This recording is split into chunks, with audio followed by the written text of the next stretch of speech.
Okay, thank you for joining us today. My name's Darlene McLennan and I'm the Manager of the Australian Disability Clearinghouse on Education and Training, ADCET for short. Just to let you know that this webinar is being live captioned. To activate the closed captions, click on the CC button in the toolbar that is either located at the top or the bottom of the screen. We also have captions available via the browser. Jane will now add that to the chat pod.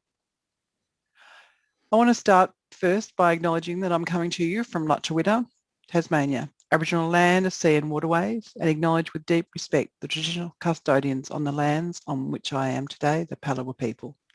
I stand for a future that profoundly respects and acknowledges Aboriginal perspectives, culture, language and history, and a continued effort to fight for Aboriginal justice and rights, paving the way for a strong future.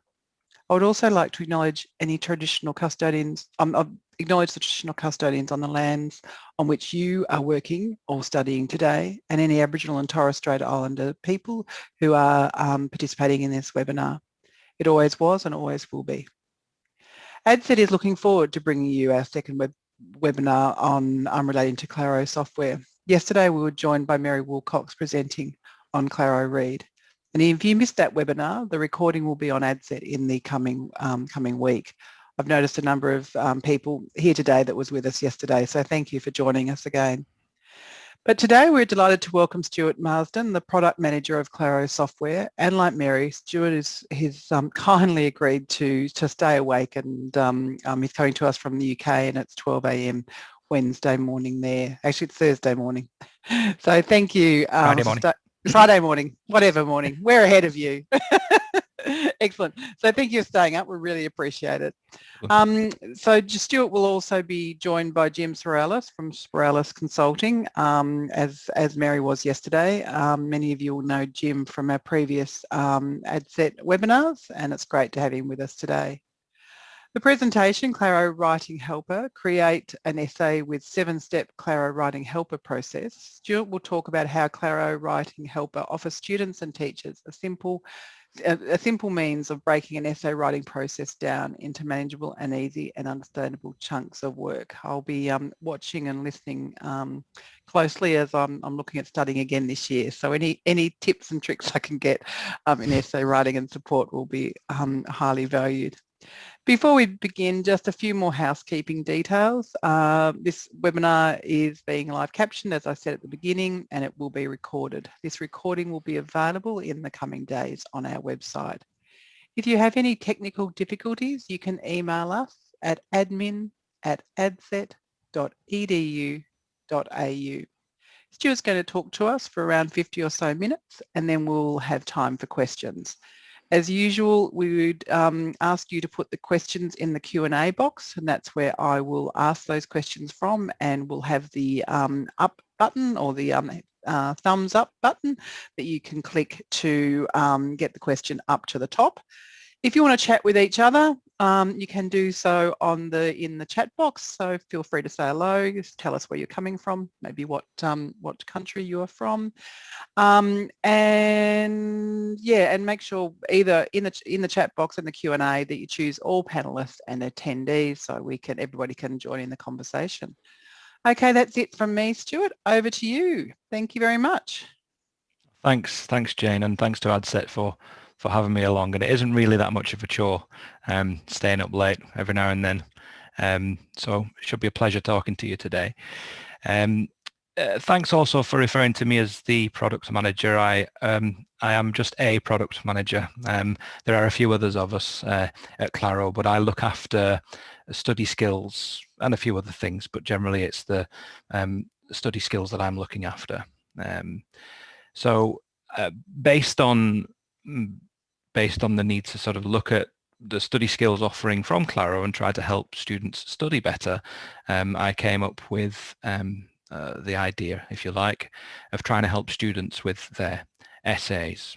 And that came through talking to students, of course, and not just neurodiverse students. We obviously work a lot with dyslexic people, with Claro Read, but all students, and a vast majority of whom told me, and I believe them, that essays are a big source of anxiety and stress and confusion. And quite a lot of students, particularly first year undergraduates and college students, 16, 17-year-olds, haven't been taught to write essays necessarily. And certainly when they get to university, there's an assumption that they know how, or that they can figure out how without necessarily being taught. So out of those interviews and those conversations, the sort of nucleus of an idea to create a piece of technology to help both give a student a way to build an essay, but also teach them the process of building an essay at the same time. And there are many tools out there to help a student write. You've heard of them. You can probably name 5 without thinking about it. There's dozens, hundreds perhaps, and they all do different things. As you know, mind mapping is very popular as a way to help students write. There are strategies, workflows, all sorts of different things, even spell checking and reference management. There are all sorts of things. But what I couldn't find, what didn't really exist for essay writing, educational essay writing, was something that does what Claro Writing Helper does, which takes the process, the core process that everyone agrees is the best practice process for writing an essay. Start at the question, understand that, then structure, research, organize, and then start looking at your document. A flow like that in a almost linear process doesn't exist as a product anywhere, really. There's loads of literature telling students how to do it. And that's what Claro Writing Helper has been based on, the literature and educators who've, informed how they teach the process of writing essays. So I call it the Claro Writing Helper process, but that's not entirely genuine because it's just the essay writing process, the core backbone of it.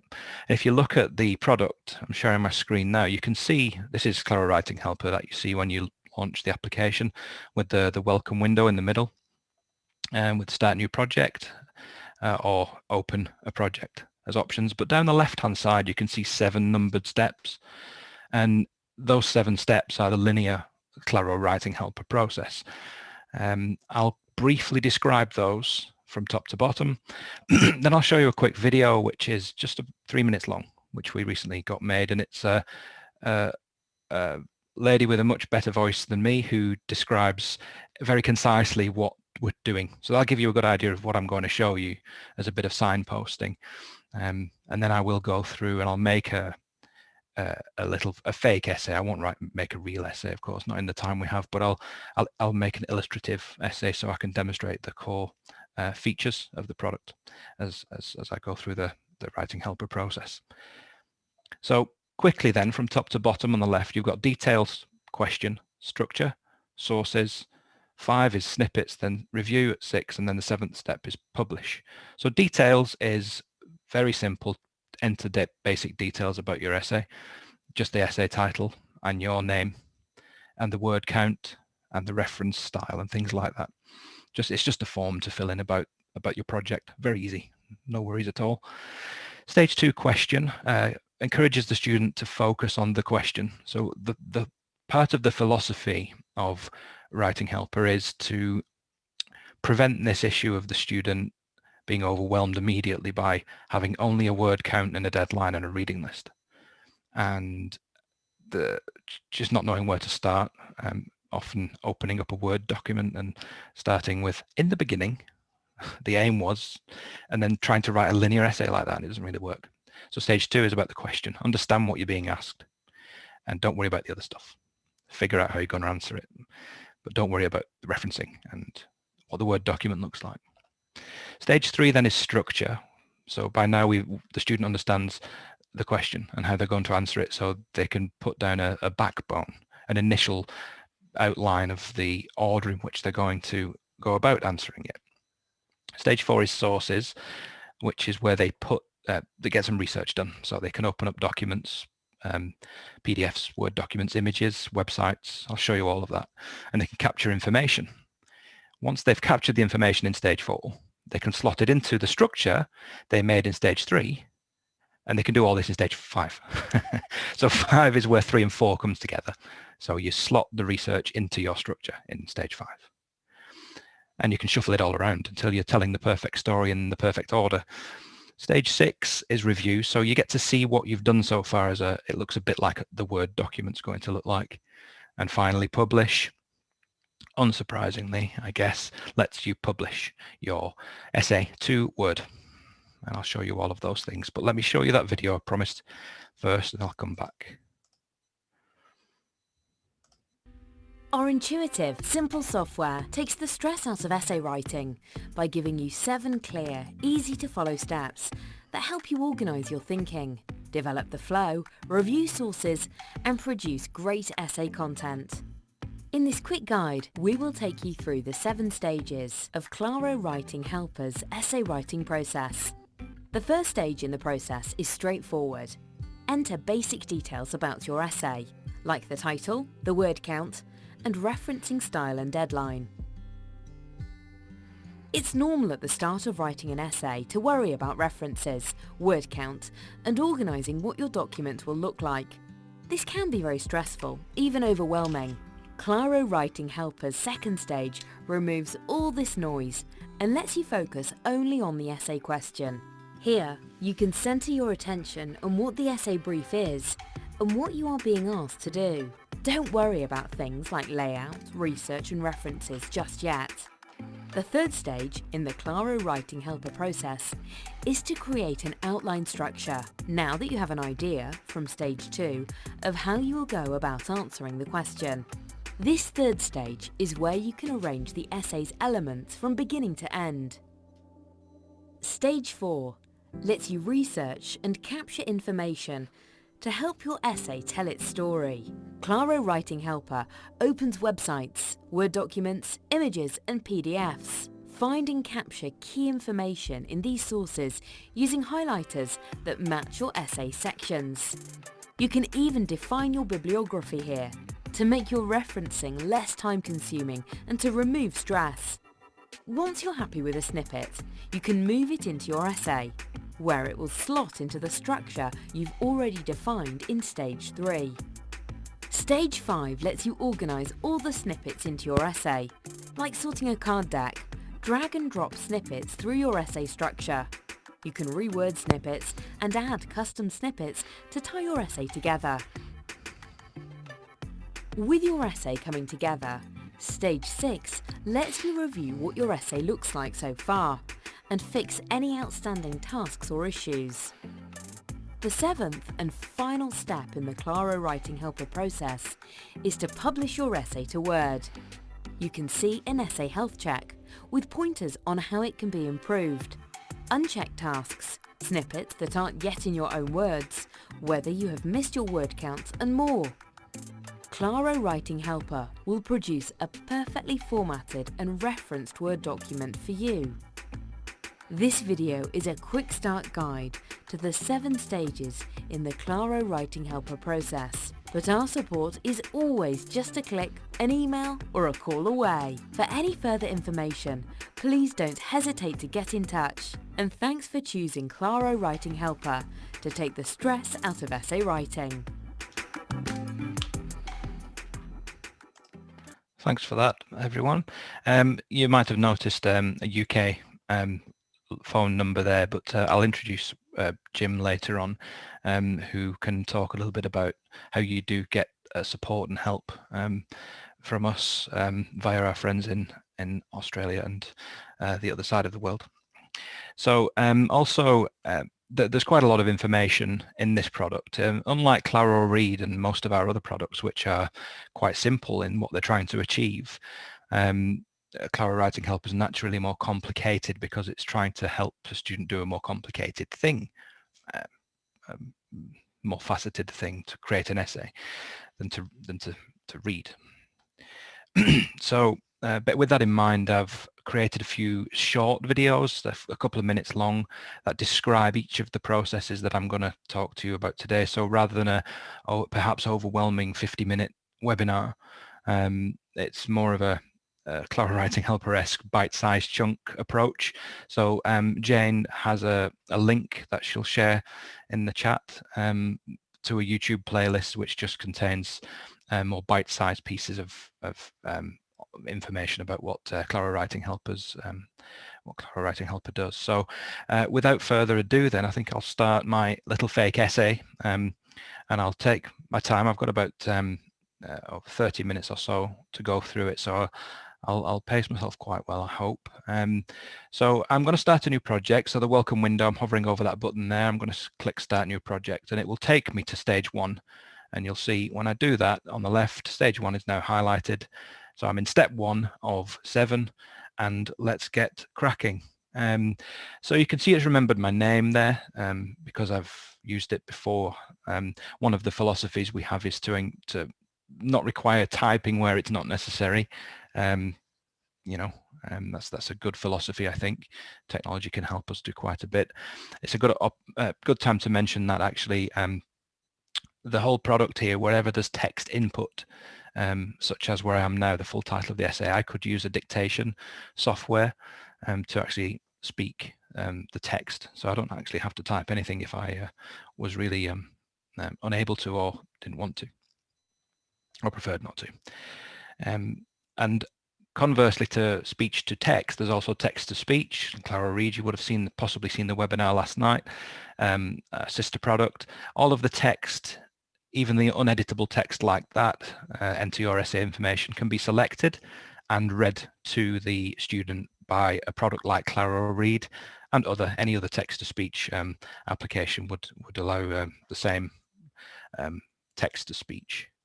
So we don't just limit that to Clara Reid. So with that said, I'm just going to enter a fake essay title, but perfect for the fact that it's just gone midnight. I'll talk about coffee. Coffee is bad for you. Discuss.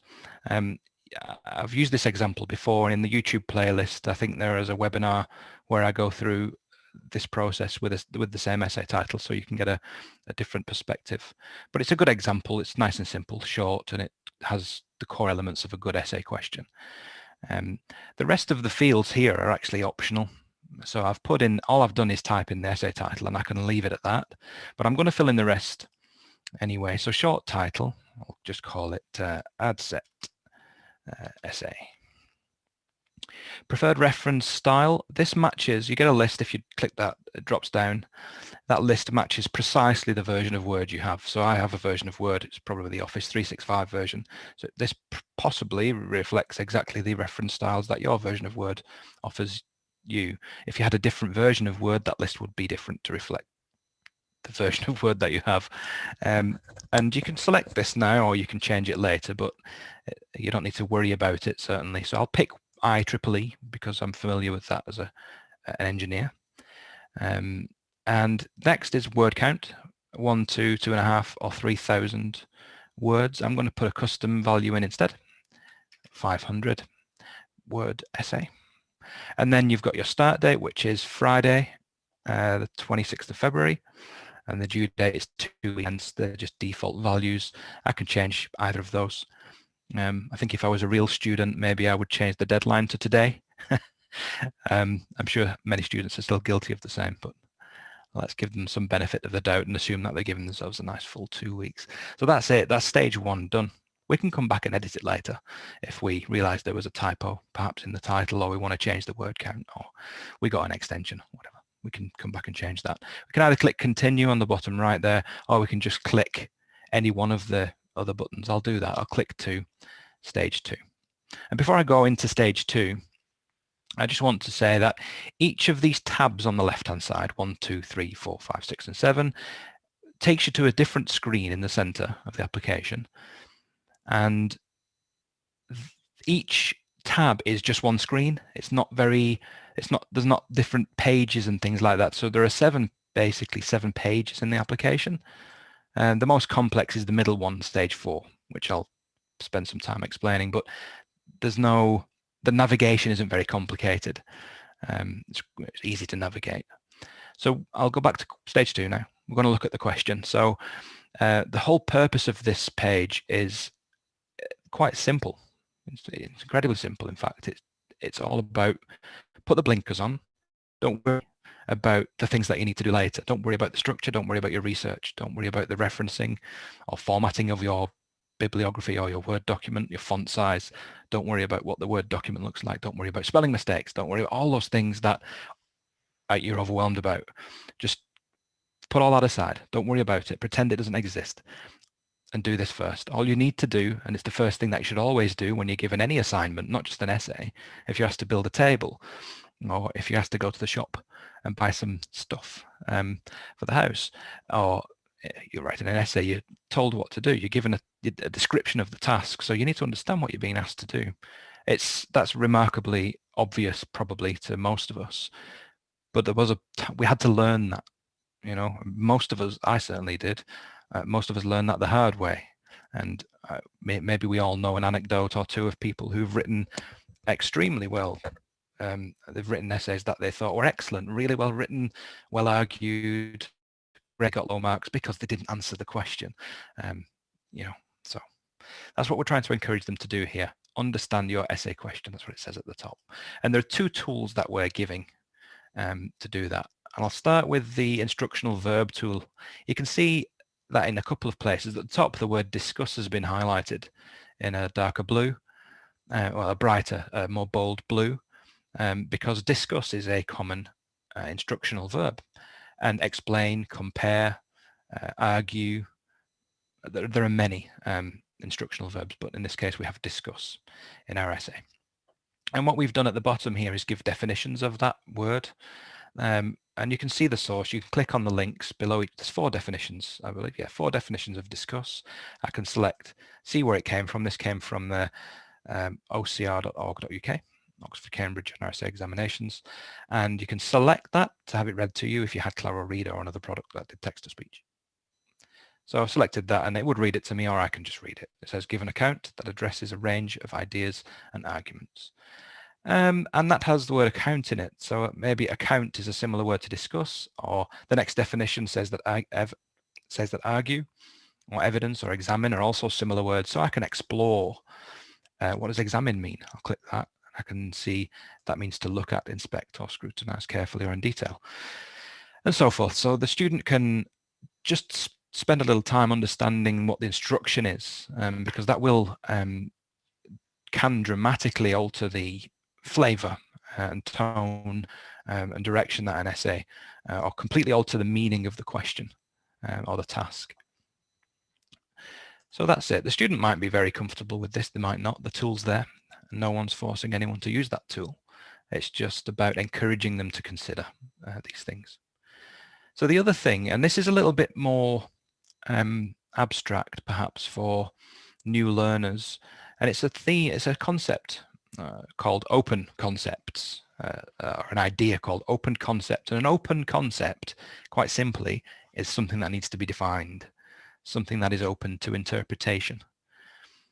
So what we do is encourage the student to look at the question and identify what words or phrases in the question am I going to have to define.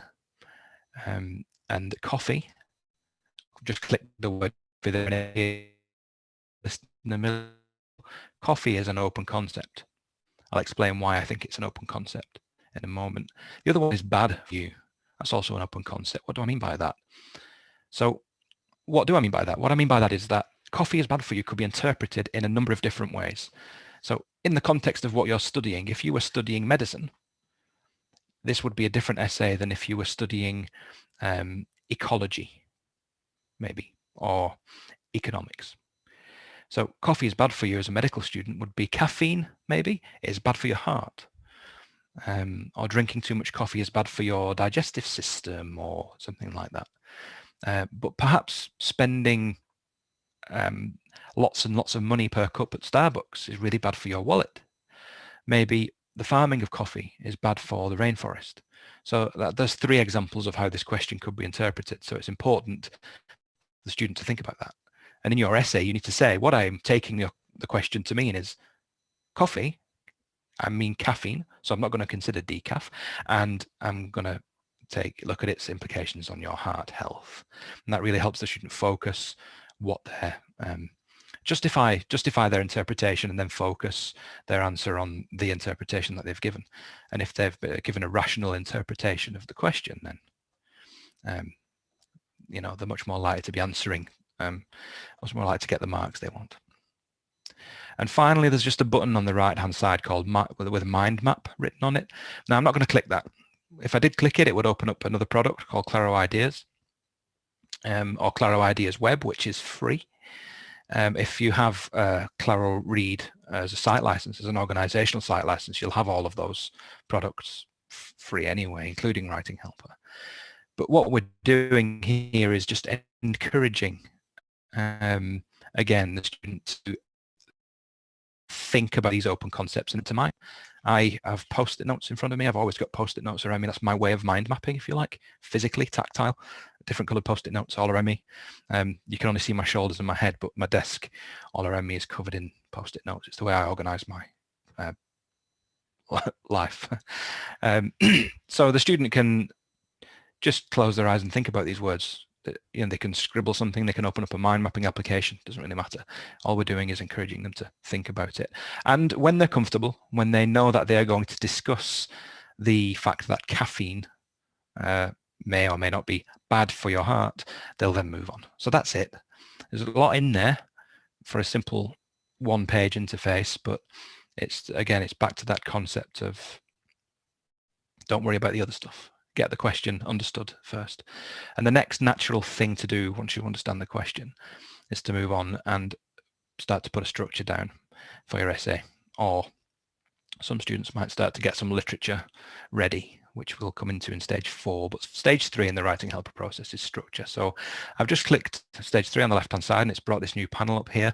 And all we see is 2 horizontal bars with a blue and a green sort of area to the left called first section and last section. I'm going to rename them, so I can just select that text and I can type in introduction, and I can rename the last section to conclusions. And then I want each of those as a section. So we can add sections to this essay using this button here under the add area at the top in the toolbar, add section. Alternatively, when you hover, you see this plus appears between different items in the list. If you click the plus, you get these 3 buttons here, the same as those 3 buttons at the top. So you can do it in 2 different ways, whichever you find easy. I sort of alternate between the 2. So I'm going to add a section. That way, I'll do it this way as well, so you can see both working. I've just added 3 more sections to my essay, and I'm going to give them sensible sounding names. So background could be a section of your essay. Literature review could be another, and I'm a scientist. I'm trying not to pick sciencey sounding words, but I'm going to do it anyway. Analysis, dreadful, but it's something it's a typical structure you might see in an essay. It doesn't really matter, I think. So I've added 5 sections in my essay. I can drag things around and change them. I actually want my literature review to be before my background. I can drag it and shuffle it around. That's not a problem. Or I can put it back if I change my mind again. What I can add between the sections is subsections. So the second button is subsections. So that might be aims and objectives. So background might have a subsection for the history and another subsection for the current theory, maybe. Literature review might have that. So I can drag that subsection into literature review actually, and I'll put another subsection in for I don't know, my prof's research. You want to flatter your examiner, so I'm going to talk about all the amazing research that my lecturer is doing, and so forth. I can put more subsections in there. I think you can see how that works. The third and final thing that you can add is tasks. So sections and subsections, we didn't nest it any more than that into subsections and subsections. It's just too complicated. But you can add tasks. So under aims and objectives, I'm going to add a task here to state aims. I'm going to remind myself in the prof's research section to mention that awesome paper he wrote. And then in my conclusions, I'm going to give myself another task to refer back to the aims. Okay, and then you can litter that with as much or little complexity as you want, and you can always come back to it later and fix things. Certainly when you start to do the research and start to do the reading and start to get into it, into the topic, you'll realize that you probably need to put more emphasis on a certain part of it, or perhaps less emphasis, and you might need to split a section up into different sections, and you can always change that. There's nothing stopping you from coming back and reorganizing the entire thing. There are no barriers to you doing that at all. So I've shown you every tool in here. I've shown you drag and drop, but you can still do that with all the subsections underneath. So I'll drag literature review back above background, and you can see that it takes all of its children with it, and they all keep the same color as the parent. So everything within the literature review section shares its color. So we still have 5 distinct unique colors matching the 5 distinct and unique sections in the essay. So that's stage 3 done. So we've understood the question in stage 2. We've prepared a preliminary outline structure in stage 3. And now we're going to do some research in stage 4. We're going to open up some documents. So let's pretend we've got an amazing reading list. I'm going to open up an image, a Word document. I'm going to open a PDF, and I'm going to open a website, because they're the 4 main document types that Clara Writing Helper can work with. It actually turns them all into PDFs. So I'll start with an image. We've got this If by Rudyard Kipling poem. It's one of the verses of that poem as an image. So it's, you can see here at the top, it's uploading file to OCR server. You may or may not know what that means, but it's basically using very clever technology that we use to turn an image into text, if it's an image of text. So I can actually select that now, but obviously there's the raw image. I couldn't have done that. So this is Rudyard Kipling's If that I can select. There we go. That was an image. I can open up a Word document. Here's a Word document full of Latin. Just lorem ipsum text. But there you go. That's selectable Word document. There's a PDF here called The Concept of Dyslexia. I can scroll down. There we go. It's a multi-page PDF. And you can see again, I can select that text in that PDF. You may notice on the right-hand side that the sources are appearing in a list on these tiles on the right, so I can move between them back and forth. And the 4th thing that I want to open is a website. So I'm just going to copy a URL from my second screen. And then I'm going to click this second button here, Open Web Page. I opened up the other documents with the first button. I'm going to click the second button, Open Web Page. And it asks me to put in a web address here. So I'll paste and then open. It will download the web page, convert it to a PDF, and then when it's done that, it will put it on the screen. So this is from johns-hopkins-medicine.org, hopkinsmedicine.org, and it's an article about why coffee is good for you, rather than the topic in hand, which is coffee is bad for you, but relevant, I think. So here we go. We've got 4 different documents on the right-hand side. Let's pretend that's our complete reading list. That illustrates just how you import different documents. Those 2 buttons on the left are repeated here on the right, so you can click those instead if you wanted to, whatever's most convenient to open files or websites. Okay, before I go into the researchy part of this sources tab, I just want to show a couple of things on the right that we have. So really about these citations. So you've pulled in 4 sources of information. One of them was from the web, which is the last one, and it's got this green circle with a tick in it. I'll click on that green circle with a tick, and it brings up the citation panel. And because I got that from the web, actually, Clara Writing Helper was just about clever enough to know everything it needed to know about that source of information. So I don't have to type any citation in. I don't have to say who the author is, because you don't need that for a website. I could still put the author in. It's a recommended field or an optional field, but I don't have to type anything to have a complete citation for this particular source. But the other 3, because there were local files on my computer, Clara Writing Helper can't quite figure out what they're supposed to be. Maybe one day we can make it cleverer. It's quite difficult to do. So for now, we can't quite do that, but we've built a few tools in to help minimize the amount of typing. So if we take the Kipling pick, This is from a book of Kipling's poems. I can actually click that red exclamation mark, a red circle there, which is a warning. I'll click that, and it tells me source type, don't know. I'll drop that menu down and actually say it's from a book. If it's from a book, I can click search. I'll find the book. So I'm typing, and we don't want to type too much, but I've just typed the one word Kipling. I'll type another word, Kipling poems. It's more likely to find the book that I'm reading. So search, brings up some top answers, and let's just pretend it's this one, 100 Poems by Rudyard Kipling, Cambridge University Press, 2013. Just select that, as I've just done, and then select at the bottom, and it just fills in all the information. So I don't need to get that right, which is a nice time and stress saver.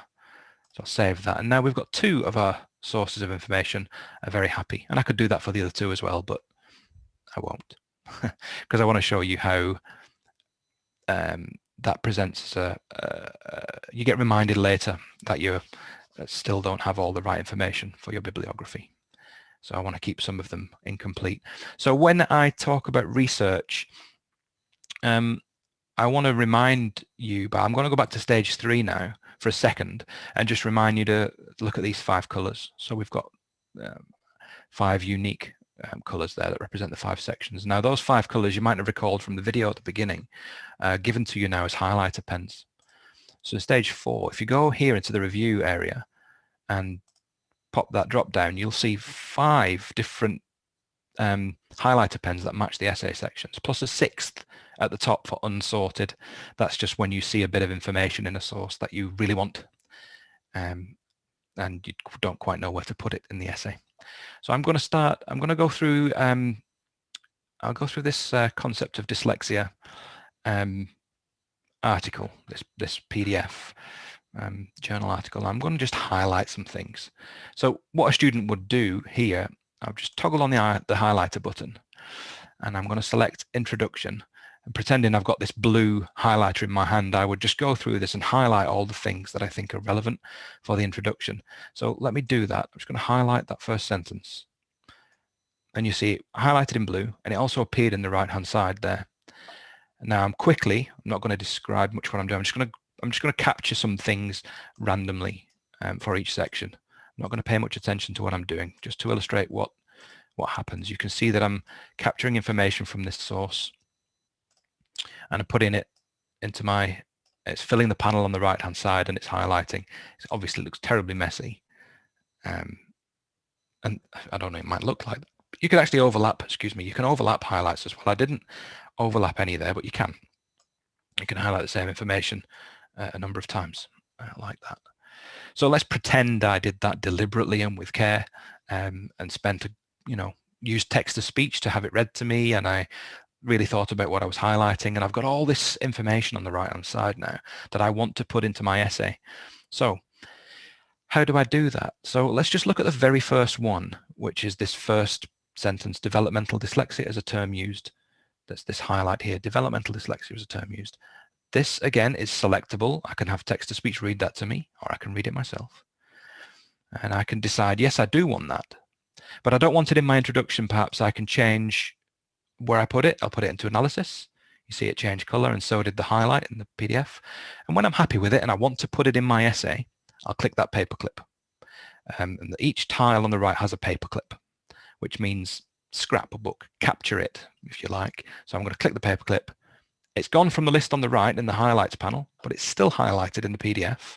And what's happened is it's gone into my essay. And I'll show you what that looks like now before I come back to stage 4. So I'm going to go to stage 5 as a brief preview. Looking at stage 5 then, actually before that I'm going to show you stage 3 again, just to remind you what stage 3 looked like. This was the structure we created. Stage 5, same information.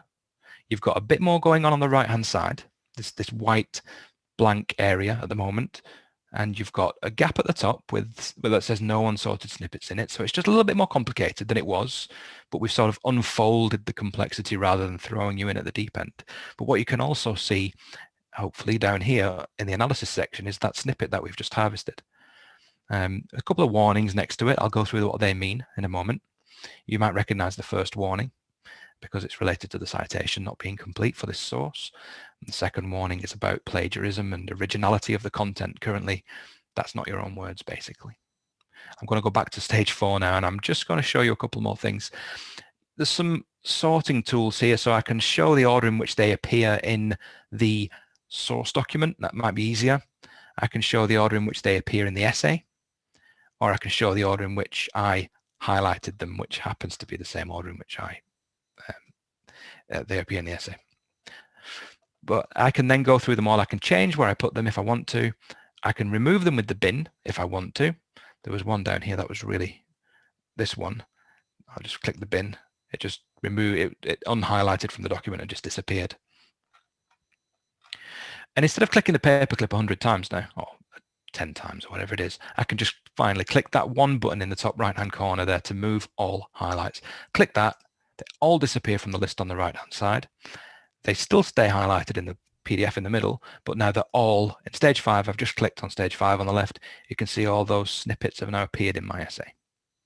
I'm going to show you what you can do, the cool stuff you can do on this stage 5 in a moment, but there's one more thing in stage 4 that I want to show you, and that's the keyword search. And I want to get some information from a different source as well, just to show you how that works. So let me pick a different source. We've harvested everything we want from the Concept of Dyslexia PDF. I'm going to go to the Hopkins Medicine article about coffee and health, and I'm just going to harvest something for the unsorted. I can't comment on the quality of this article. I don't know about it, but it works. So what you might have noticed I've just done is I've selected the text and it didn't highlight. That can be really frustrating for some users, because you've got to remember, do I toggle on the highlighter then highlight, or do I select and then click highlight? The beauty of Writing Helper is we've allowed it to work both ways. I don't understand why products don't do that.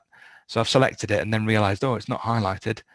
Now click highlight and it will highlight. There we go. I'll toggle on the highlighter and I'll just get a couple of bits more information from this. And I'll put a bit in the introduction as well, just one snippet from this article into the introduction. And I'll just click the blue button in the right hand side there just to harvest them all. I'm not going to, there we go. Final thing to show you is the keyword thing in the top right there. It says keywords. I can actually search a source for a keyword. So if, let's take the longer article, The Concept of Dyslexia. And I can search for a keyword in that article. It might be a big article and I'm looking at dyslexia. If I search for dyslexia, I'd probably get a lot of hits. But if I search for the word, I've just seen the word concept. I'll search for the word concept, press return. It'll show me all the examples of where that word appears. And I can take each one of those as a snippet as well. So if there's anything there that pops up that's really good for my essay, like that one, that's a really good fact. I don't know where to put it, unsorted, or I can say it's good for my conclusion or literature review. I'll leave it as unsorted. I'll click the paperclip. There we go. And that will have appeared in the article as a highlight. Let's find it if we can. It's probably on the first page. Oh, no, there it is, yeah.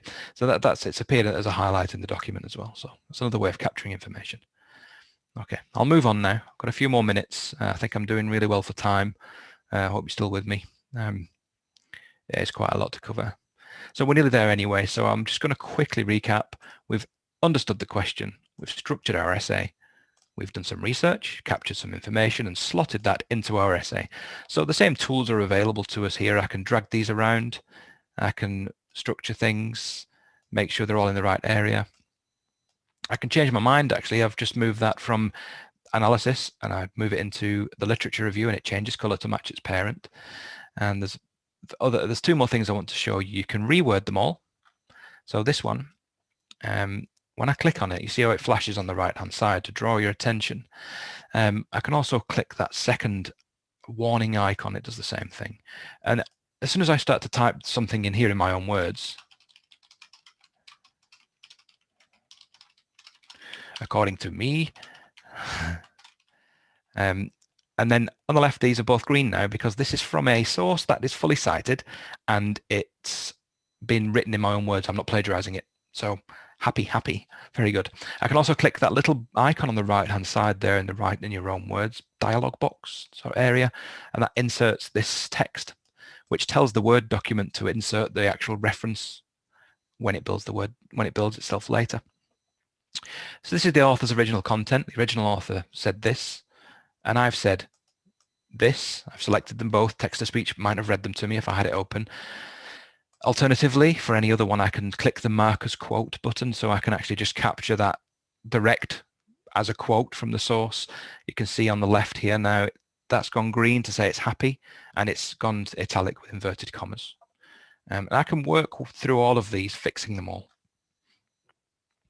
I can still actually shuffle the whole structure around as well. I can still move literature before background if I wanted to. Stuttered a bit there, I'm not sure why. The law of demonstration. So I can still shuffle things around. If I, for example, put literature before background and then go back to structure, you can see that that's reflected there. I'll put background before literature again and show you that that's updated there. It's very dynamic like that. Some people might see there's too much noise in this particular window. It's easier to see your structure if you're just seeing just the structure in stage 3. The last thing to show you, actually 2 more things. I'll show you that you can drag, these are the unsorted snippets. These are the bits of information you like and don't know where they belong. You can just drag them and slot them into your essay when you've decided you know where they live. Or you can remove existing snippets from the essay and drag them to the top like that. So you can eliminate and keep a little buffer of information that you may or may not use. The final thing, the actual final thing, is this 4th button has been added here in the add area. Recall in the structure tab 3, I've just clicked on tab 3, there were 3 buttons. In tab 5 there's a 4th button which is add snippets, and this is your custom snippet. This is your ability to add. I've just clicked on the plus there, which does the same again. Makes those 4 buttons available instead of 3. If I click that 4th button, add snippet, it gives me a custom snippet. So this is just some of my own words. You can use this for signposting. I gave myself the task here to state the aims, and that's what I'm going to do. The aims of this essay are 2 XYZ. There we go. And I've actually done that task. So there's a little a checkbox on the right hand side. I can click that just to say I've done that task, but you note down the bottom there are 2 tasks that I haven't done. I'm not going to. So you can actually publish this to Word right now and skip stage 6 altogether. But stage 6 is good because it's what software nerds refer to as WYSIWYG, which stands for what you see is what you get. So Word is WYSIWYG because it looks like the thing you're going to print off. But we've avoided that so far in Writing Helper because that's the distraction. You start playing with margin sizes and font sizes to get your document to the right number of pages. You start worrying about red lines, spelling mistakes, grammar errors. You start worrying about what your references look like and new lines, and you start playing and procrastinating and looking at all those wonderful tools all over the place in Word. You know, it's sort of against the sort of theme of Writing Helper to let you put the blinkers on and focus and not get distracted. So far we've not thought about the Word document at all. Stage 6 though shows the information you've already seen, all of this information in exactly the same way, but it looks different. It's exactly the same information. You can do all the same things. So I can still move literature review. I can drag that whole thing above background. I can drag literature review above background like that, and it will reorganize itself. I can drag background back above literature review. And there are various colorful things, and all the colorful things are bugs to squish, things that we need to do, tasks to achieve. The red dotted lines relate to, let me start again. On the right-hand side of each issue, there's a warning or 2, which tells you what the issue is. So the red circle with the exclamation mark you're familiar with, that's the citation, check source. So I can click that as a button and it will give me the panel to fix it. Now, this thinks it just needs the author. As soon as I start typing an author into this, you see all those errors in the document underneath disappeared. Like that. I'm just typing any character in, but as soon as it thinks I've put in some valid information like author, like that, it's happy, you know. So all of the most of the rest of them are wording. They're all about the plagiarism again, the originality. So I can click that, and it will. This should look familiar. This dialog box matches exactly what you've already seen in the right-hand side of the snippets box where you can, where you can reword the snippet or mark it as a quote. So this is this snippet here. As will be discussed, it has led to much confusion. That's what the original author said. I can select that. Okay, again, I can listen to it. I can think, oh, in my own words. As soon as I start typing in here, there you go. See what happened in the essay underneath? It became my content, and the colourful box went away like that. And I can mark it as a quote. You see, I've just marked it as a quote, and what happened? It formatted itself in a quotey way. Okay, and I would work through, the student then would work through this from top to bottom, clicking those red icons on the right-hand side, which would take them to the place to fix it. The only other warning that's left is incomplete task. I said I was going to mention that awesome paper that my professor wrote, and I haven't. So, you know, I would possibly insert some snippets from that particular source there. So that's most I've nearly done now. Just going to show you the publish tab, and I think the timing's just about spot on. So stage 7 of 7, publish to Word. Before I do click the publish to Word button, I'm just going to quickly go through some of this visual information at the top. 4 different health checks at the moment, and that list is going to grow as the product does. Just the first one is snippets. You've got 12 snippets, and 8 of them are not your content yet. There are 8 of them that are still the original author's words, so you need to fix that. The sources, there are 4. One of them doesn't have a full citation, so you've managed to populate 3 of them with the correct, maybe not the correct, but you've populated 3 of them with data that helps you cite them. Giving yourself 3 tasks, but you've only done 1 of them. So you've got 3 red bars here. You want to get full green bars before you publish, ideally. And then finally, your word count target was 500, and you can hover over that bar. The different colors match the section colors to see where how your words are distributed through your essay. Like that, and you've still got 264 left to write. I'm not going to write them. I'm a rebel. I'm going to click publish to Word. It will open up Word probably on my second screen. Yes, it did. I'll just drag that across so you can see it, and there it's built my essay. It's not a very good essay, but it's got some useful information, useful things to mention. 2 more things to mention about this, and then I'll hand over to Jim. So firstly, this is the navigation that Word offers. So you can click this to navigate through your essay. And this list matches precisely the one you created in Writing Helper. I did say 2 things, but there's maybe 3 more. The second thing is all of the issues are still here. They're highlighted in bright yellow. You can't miss them. Needs rewording has been added here, and incomplete task has been added here. So you're being reminded a number of times that there are still tasks to do.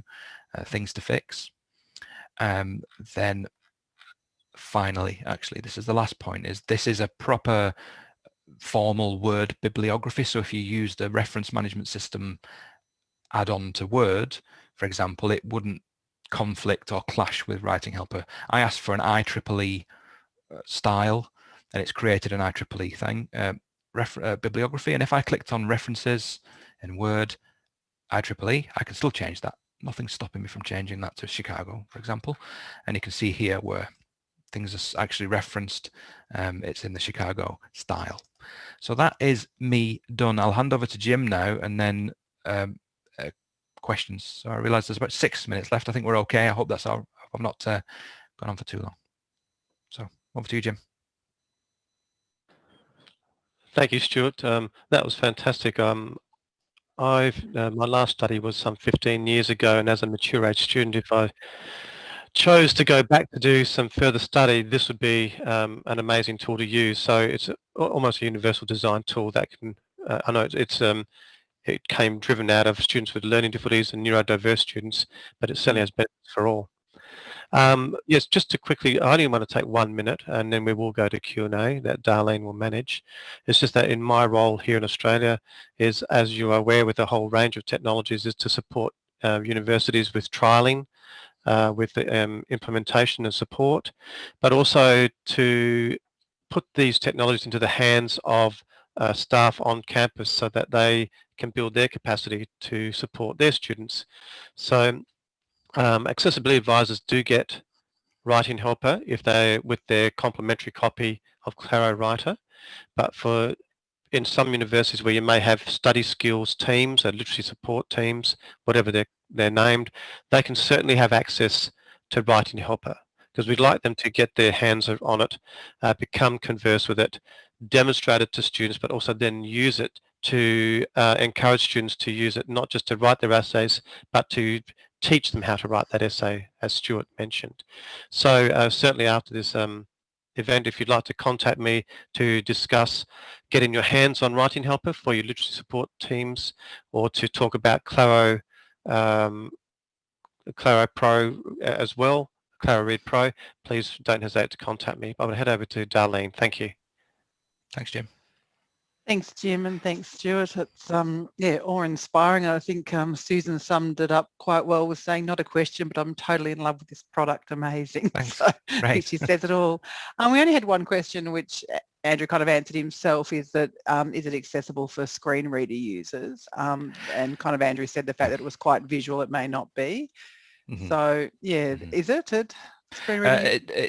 I can't. No, not at the moment. I'm in the I'm in the process. I've just got because with Dolphin, I've just got a license for Dolphin to play, and it's on my list. I promised it actually about a week ago, and I've just been so busy. I've not reviewed that yet. But once I have, I'll let you know how compatible it is, and if you're happy to pass that on, Yep. please, that'd be great. But it's on my list, and it's just gone higher up my list of things to do. Brilliant, excellent. Just if anybody's got any other questions for Stuart or for Jim, please put them into the chat now. Yeah, no, it's absolutely a fantastic resource, and yes, I'll be contacting Jim because I want to have a play around definitely as I'm studying as well. So it'd be good to kind of start that doing the right thing at the beginning of my course. So yeah, no other questions coming. So no, so you must have answered everything. So it's going to be a fantastic resource to have on our website, and I'll certainly be sending it to our learning advisors here at the university that I work in, and I'm sure others who have joined us today will do the same. And Excellent. yeah, the process that you went through was really clear, and it was great to see it in action. Sometimes presentations, they kind of tell us a little about the history of, but not really showcase how it works. So it was fantastic to see that. Yeah. And just one final thing. One final thing is that, of course, Writing Helper is available as a standalone product, but we do encourage, obviously, its advantages that is built into Claro Read. Yes. Yeah. Excellent. Yeah, you can get it separate. Yes, and one of our attendees has good humour and says, and do we assume that you are arguing that coffee causes dyslexia? So it makes me feel like I have dyslexia sometimes, I think. yeah. But yeah, I can't quite empathise fully with what it's like to have dyslexia. But I've spent so many years working with dyslexics. I've got a good idea. Yes, and as a person who gave up coffee for 4 years and has just started again, I must admit I'm appreciating coffee keeping me awake in the afternoon. So. I drink decaf now, but it's like the cigarette smoker who chews pens. It's sort of like a comfort blanket sort of thing. I drink this decaf, and it's like I've had my coffee now. I can work. Like you've just had a cup of decaf, but no, it's brilliant. Psychology. Excellent. Okay, so now that we're signing off, just a reminder, our next webinar is on access plans for VET educators. We have a new resource on the website with a whole heap of resources around access plan for VET. That's going to happen on the 23rd of March, I'm hoping. I think Jane's probably will put a link into the chat there. It was for the 9th of March, but one of the presenters is unwell at the moment, so we've put that onto the 23rd of March. So please register for that. So thank you so much, Jim and Stuart. It was great to see the practical application of this technology, and we look forward to having it used more and more in universities and TAFEs around the country. Thanks for having me. Okay. Thank you very much. Yep, and sleep well, Stuart. I certainly will. Night. Thank you. Good night. See you later. Bye. Good day. Bye-bye.